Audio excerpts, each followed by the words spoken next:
Hello, how are you? I'm Teacher Ted and welcome to another episode of English on Air.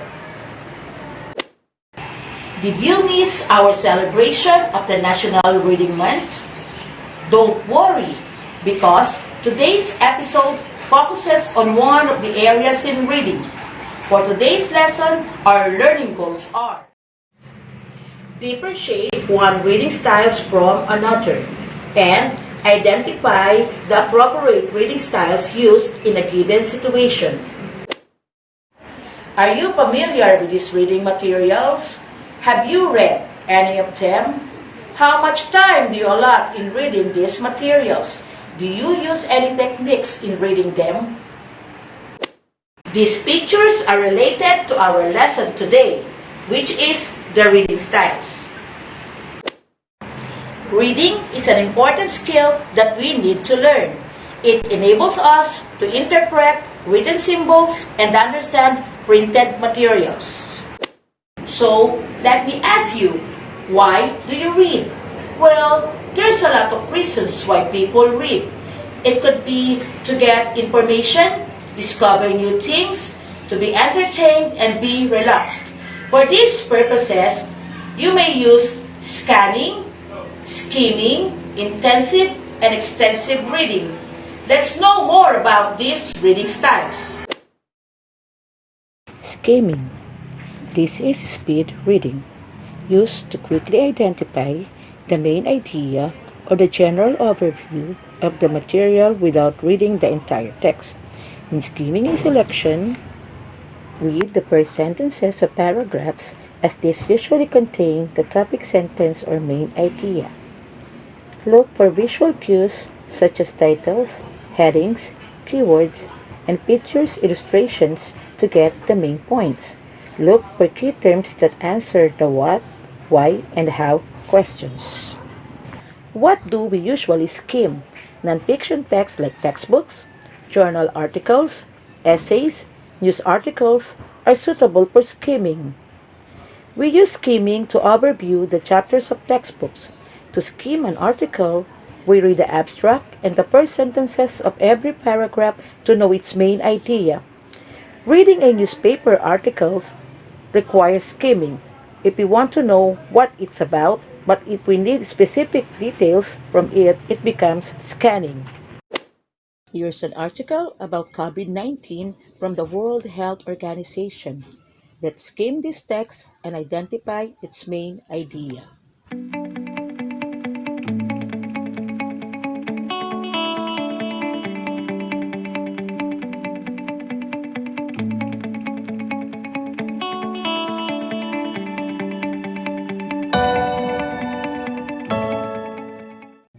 What do you think is the main idea of the text? You're correct. Coronaviruses or COVID are a large family of viruses that cause illnesses ranging from common cold to more severe diseases and are transmitted between animals and people. The next reading style is scanning. It is speed reading used to locate specific details such as names of people, dates, key terms, definitions, statistics in the text. In scanning a selection, we need to go over the text or material while looking for specific information. Use keywords to easily locate the information needed. Pay attention to details printed in bold or italicized letters. What do we usually scan? Fiction and nonfiction materials. When we read a story and are tasked to look for its character, we scan the text. We also use scanning when we browse for the TV program that we want to watch in the cable guide. When going to the cinema, we also scan the list of movies to find what we want to watch.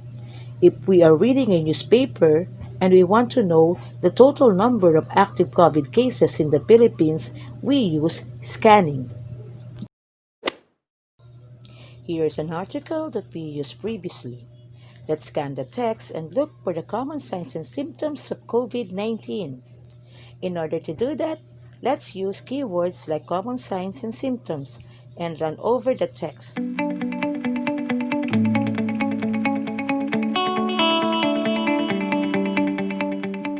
Did you find the answers? That's right.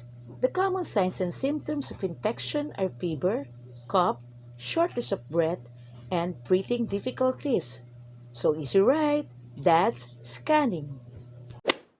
Now that we explained what skimming and scanning are, let's proceed to the next reading styles. The third and fourth styles of reading are intensive reading and extensive reading. Let's differentiate between these two.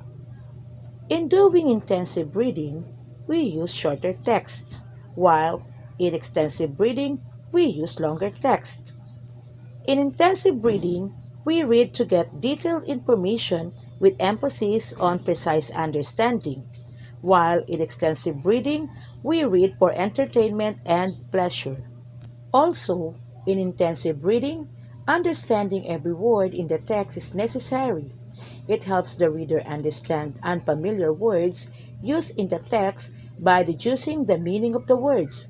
Meanwhile, extensive reading helps the reader in enhancing fluency in reading. Examples of reading materials for intensive reading are reports, contracts, news articles, blog posts. Examples of reading materials for extensive reading are comics, magazines, novels, and storybooks. After learning about the different reading styles, let us meet our new friend who will help us explore on how we can use these strategies. Are you excited? Let's welcome her.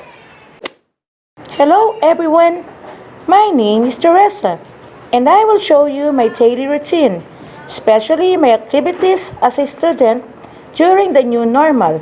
Are you ready? Let's go! Every morning, I check my inbox or chat box to know if there were important messages from my teachers and classmates. Just like today, I received a message from our class president saying that we need to watch a weather report.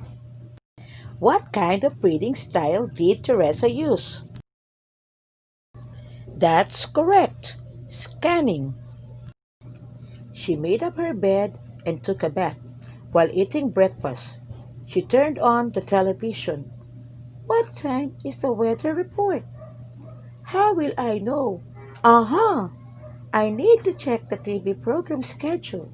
Here it is. The weather report is at 7:30. I better get ready. What kind of reading style did Teresa use?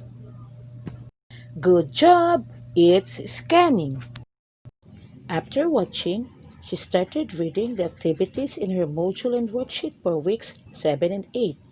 Before she answered, she read the lesson carefully to understand the content so that it would be easy for her to answer the given task. What kind of reading style did Teresa use? Great! That is intensive reading. Oh, this has been a long day, but I'm so happy to learn a lot.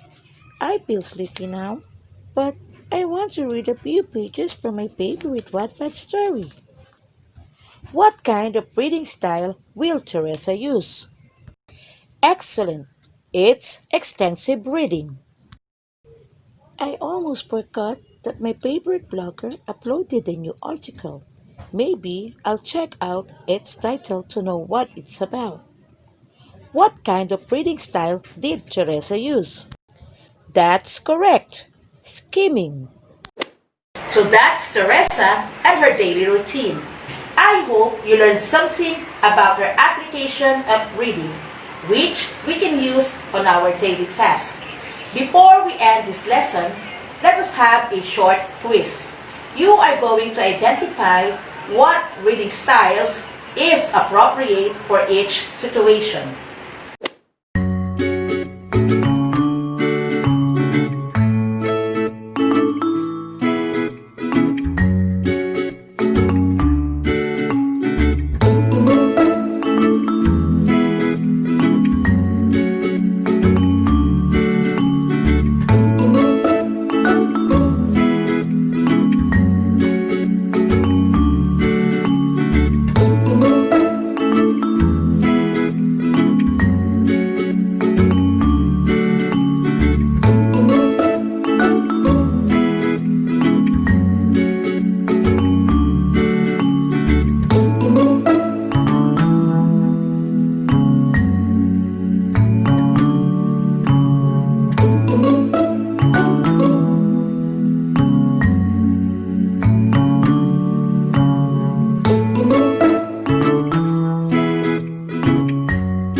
are the answers.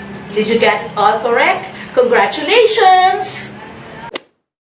That we use different reading styles for specific reason.